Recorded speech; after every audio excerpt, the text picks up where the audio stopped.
सरांनी मला good morning म्हटलं आणि तुमचा रिप्लाय ऐकला तेव्हाच कळलं की इथं मॅनेजमेंट किंवा सरांचा किती विद्यार्थ्यांशी कनेक्ट आहे, कारण तेवढा कनेक्ट असल्याशिवाय एवढा मोठा आवाज येतो.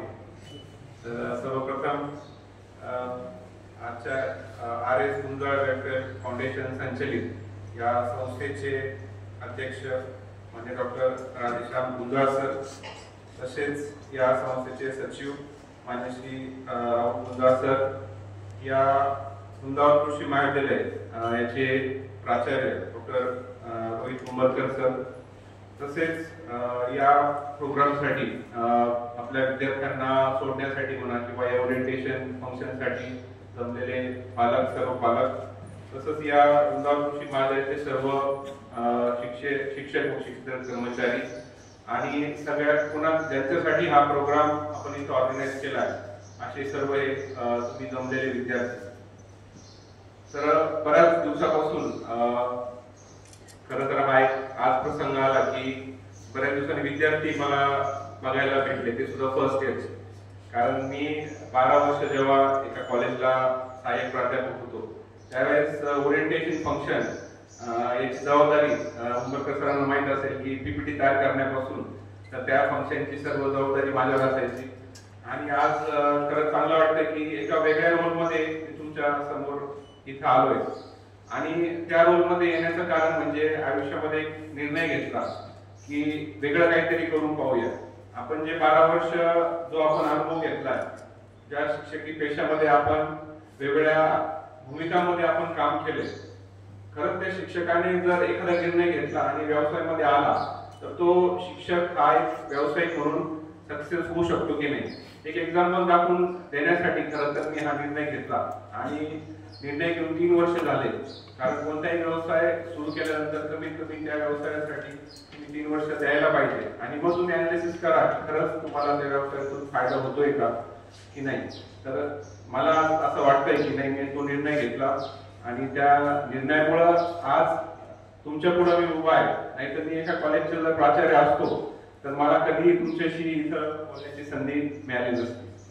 तर सर्वप्रथम मी डॉक्टर RB कुंभरकर सर आणि राहुल गुंजाळ सर यांचा धन्यवाद देतो की त्यांनी मला तुमच्याशी इंटरॅक्शन करण्यासाठी मला इथं बोलवलं. कारण एखाद्या केसला बोलावणं हे सुद्धा त्या केससाठी एक मोटिवेशन असतं.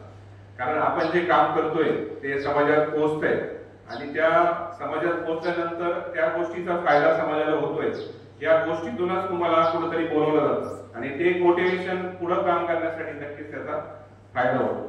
आता सरांनी सांगितलं की 16 हा सिलेबस तुम्हाला अप्लाय केलाय आणि शासनाचं सुद्धा धोरण आहे आणि आपल्या कृषी विद्यापीठाचं सुद्धा धोरण आहे की आपले जे विद्यार्थी आहेत ते पुढे जाऊन उद्योजक झाले पाहिजे. की तुमचा माइंडसेट या 16 मुळे असा होणार आहे की नाही मला उद्योजक व्हायचंय.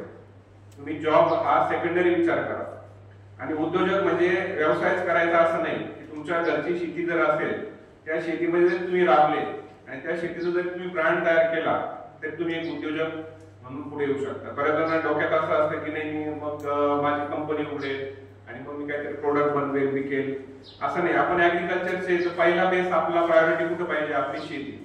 मी सुद्धा जॉब सोडल्यानंतर पहिली प्रायोरिटी माझ्या शेतीला दिली. आणि आपण काय करतो की व्यवसाय करायचा आपल्या डोक्यामध्ये फार मोठमोठ्या कल्पना असतात नाही का. आपण ट्रान्सजेनिक बनवू नाही का, आपण वेगळी व्हरायटी बनवू, आपण ऍग्रिकल्चर मध्ये एकदम ट्रान्सफॉर्मेशन आणू. कारण तुम्ही जे पुस्तकं वाचता त्याच्यामध्ये कन्सेप्ट एवढ्या ऍडव्हान्स लेवलला दिलेल्या असतात की बिचारा तो मुलगा खालच्या पातळीवर विचार करत नाही किंवा आपण त्याचं तसं बनवत नाही. तर माझ्या व्यवसायाची सुरुवात करायची होती तेव्हा मी विचार केला, थोडा सर्वे केला. कारण कोणताही व्यवसाय करायचा असेल तुम्हाला सर्वप्रथम सर्वे करावा लागतो. तुम्ही ऍडमिशन घ्यायचं तर तुम्ही सर्वे करता, तुम्ही करत नसाल तुमचे पालक करतात. सर्वे करूनच मग आपण एखादी गोष्ट ठरवतो की मला ह्या कॉलेजला ऍडमिशन घ्यायचं नाही. तसं सर्वे केला आणि असं आढळलं की ऍग्रिकल्चर मध्ये खूप लोक बिझनेस करतायत. जास्त करून बिझनेस तुम्ही बघितला असेल, सगळ्यात जास्त ऍग्रिकल्चर मध्ये चालणारा बिझनेस कोणता आहे, कोण सांगेल मला? सगळ्यात जास्त शेतकऱ्यांना आज काय लागतंय? मॅडमने सांगितलंय सगळ्यात जास्त चालणारा बिझनेस तो म्हणजे फर्टिलायझर. दुसरा आहे फर्टिलायझर. दोन प्रकारचे फर्टिलायझर आहेत, एक बायो फर्टिलायझर आणि दुसरा केमिकल फर्टिलायझर. हे तर सगळेच करत होते. परत आपण त्याच बिझनेस मध्ये उतरून परत कॉम्पिटिशनला सामना करायचा एका बरोबर नाही. त्यामुळे असे उद्योग शोधले मी की त्यामध्ये कॉम्पिटिशन फार कमी आहे, मार्केट आहे, पण तो प्रोडक्ट आपल्या मार्केटमध्ये उपलब्ध नाही. तसं पहिलं मी सिलेक्ट केला माझ्या बिझनेससाठी, मी 3 ऑप्शन ठेवले ABC. कारण एक शिक्षकातून व्यवसायाकडे वळताना कायम तुम्हाला एक्झामला 4 ऑप्शन दिले जातात, एक क्वेश्चन असतो आहे की नाही. ती सवय असल्यामुळे त्याला म्हटलं आपण बिझनेस साठी 3 ऑप्शन ठेवू. चौथा ऑप्शन तर आहे टीचिंग, बरोबर आहे. कारण शिक्षक कधी उपाशी झोपू शकत नाही, कारण त्याला माहित असतं की काही जरी चाललं नाही तरी माझ्या ट्रेनिंग मधून माझ्या शिक्षकी पेशातून पैसे मी कमवू शकतो. चौथा ऑप्शन तर होताच.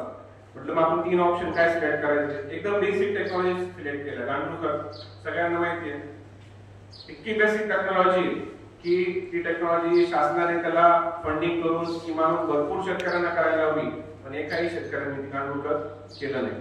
कारण शेतकऱ्याला आपण सवय लावली आहे. काय सवय लावली आहे? कृषी सेवा केंद्रामध्ये जायचं, खत विकत आणायचं. शेतकऱ्यांची ती मेंटॅलिटी आपण लक्षात घेतली. मग गांडूळखत सुरू केलं. बिझनेसची सुरुवातच मी गांडूळखताने केली. त्यानंतर गांडूळखत एकदम सेटअप झाला, मार्केट थोडंसं त्याच्यामध्ये पैसे यायला लागला. तर बिझनेस मध्ये बघा, कधी पण तुमच्याकडे पैसा आला तर तुम्ही बँकेत ठेवू नका किंवा खिशात ठेवू नका, हे लक्षात ठेवा. जेव्हा पैसा येईल तो काय करायचा, पुढच्या उद्योगाला गुंतवायचा. समजा तुझ्याकडे 1 रुपया आला, 50 पैसे तुम्ही तुमच्याकडे ठेवा, 50 पैसे परत तुम्ही कुठेतरी बिझनेस मध्ये लावा. त्या 50 पैशाचे परत 1 रुपया 2 रुपये तुम्हाला करता आले पाहिजे, तो करा बिझनेस. आणि त्यानंतर आता गांडूळखत सिलेक्ट केलं, थोडासा मार्केट मिळालं, मग विचार केला की काहीतरी त्याच्या गांडूळ खतालाच लागून असं काहीतरी बिझनेस आपण करायचा किंवा अशी काहीतरी टेक्नॉलॉजी आपण करायची ती गांडूळ खताला सुद्धा मदतीने केली पाहिजे. मग विचार केला आपण मशरूमचं उत्पादन चालू करूया. मशरूमची ट्रेनिंग सगळ्यात सुरुवात शिक्षक असल्यामुळे ट्रेनिंग चालू केली. ट्रेनिंग मधून जो पैसा आला तोच मी कुठे लावला, माझ्या बिझनेस मध्ये लावला आणि मशरूमचं उत्पादन चालू केलं. मग तुम्हाला माहिती आहे, आता तुम्हाला शिकवणार आहे सगळे सिलेबस मध्ये. तर मशरूम मध्ये शेवटी तुम्हाला मशरूम निघाल्यानंतर काय राहतो, भुसा. त्या भुशाचं परत आपण पुढे ऍप्लिकेशन केलं गांडूळ खतामध्ये. म्हणजे आपला बाय प्रोडक्ट वाया गेला का, दुसऱ्या प्रोडक्ट साठी तो काय झाला, एक मेन प्रोडक्ट झाला. कारण गांडूळाला काय लागतं, शेण आणि भुसा. त्याच्यातून परत एक मॉडेल तयार झालं. आणि शेवटी म्हणलं आता हे 2 मॉडेल सेटअप झाले. आता एन्व्हायरमेंट साठी किंवा लॉंग टर्म मध्ये ज्या गोष्टीमुळे आपलं ऍग्रिकल्चर एवढ्या दिवसापासून टिकलेलं आहे आणि ती गोष्ट जर निसर्गातून नष्ट झाली तर मानवता सुद्धा नष्ट होईल, अशी मधमाशी तुम्हाला सगळ्यांना माहिती आहे. अल्बर्ट आइन्स्टाईननी काय सांगितलेलं आहे की मधमाशी जर या जगातून गेली, समजा आज तारीख किती आहे, 20 तारीख आहे, 20 सप्टेंबर 2024. समजा असं झालं की आज 20 सप्टेंबर रोजी सगळ्या मधमाशा गेल्या पृथ्वीवरच्या, तर आपली तिथून पुढे 4 वर्षांनी म्हणजे 2028 मध्ये एकही मानव या पृथ्वीवर जिवंत राहणार नाही. सगळ्यांना माहिती, तुमच्या टीचरला सगळ्यांना माहिती.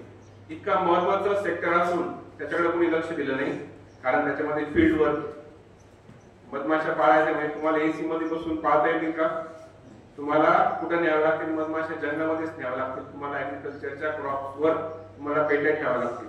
अशा प्रकारचा एक बिझनेस ज्याला फ्युचर आहे पण सध्या प्रेझेंट मध्ये कोणी काम करत नाही, असे मधमाशी पालकांनी सिलेक्ट केलं. तर सध्या 3 सेक्टर मध्ये माझं काम चाललंय. आणि जेव्हा मी मागं वळून बघतो की आपण खरंच निर्णय जो घेतला तो खरंच चुकीचा होता, बरोबर होता, तर असं वाटतं की नाही आपण त्या शिक्षकी पेशामधून, कारण एक शिक्षक विद्यार्थी घडवतो. सगळ्यांना माहिती आहे शिक्षक काय करतो, विद्यार्थी घडवतो. तो विद्यार्थी पुढे जाऊन बिझनेसमन होईल, जॉब लागेल, खूप मोठा होईल, पैसे येतील, पण बिचारा शिक्षक तिथेच राहतो. शिक्षकाने जर विचार केला की नाही मी विद्यार्थी घडवतो तर मला कोण घडवणार.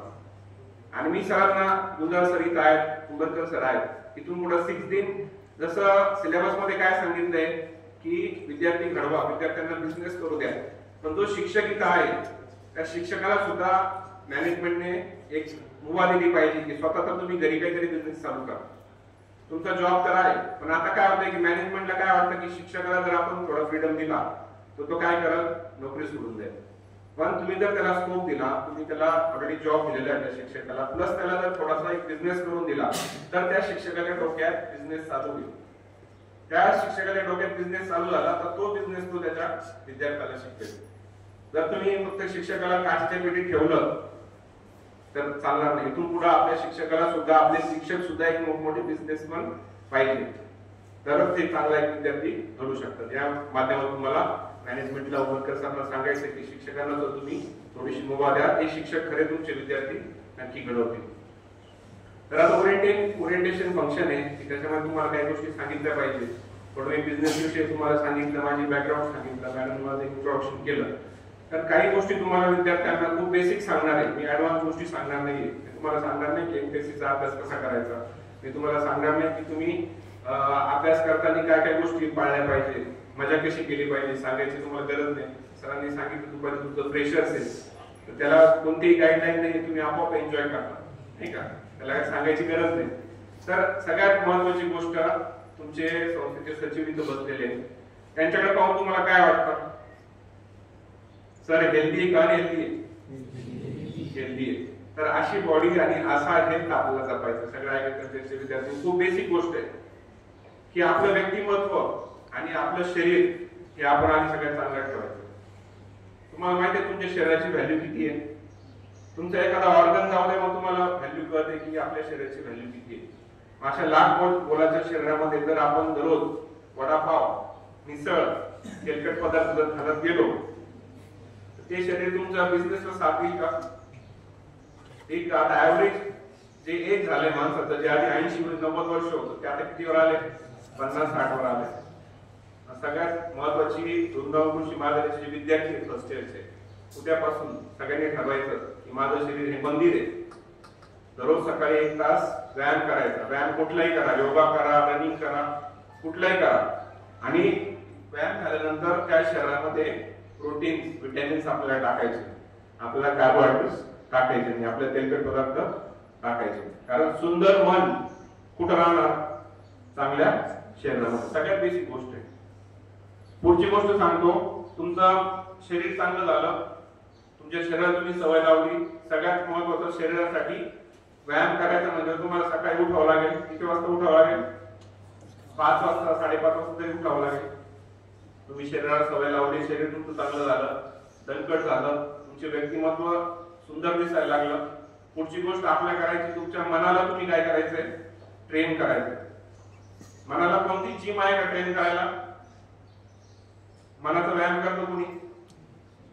तुमच्या कॉलेजमध्ये मनाची एक जिम आहे, तिथे तुमचं मन ट्रेन होतं, तुमचं व्यक्तिमत्व अजून त्याच्यामध्ये चांगल्या गोष्टी येतात. ते म्हणजे तुमच्या कॉलेजची लायब्ररी.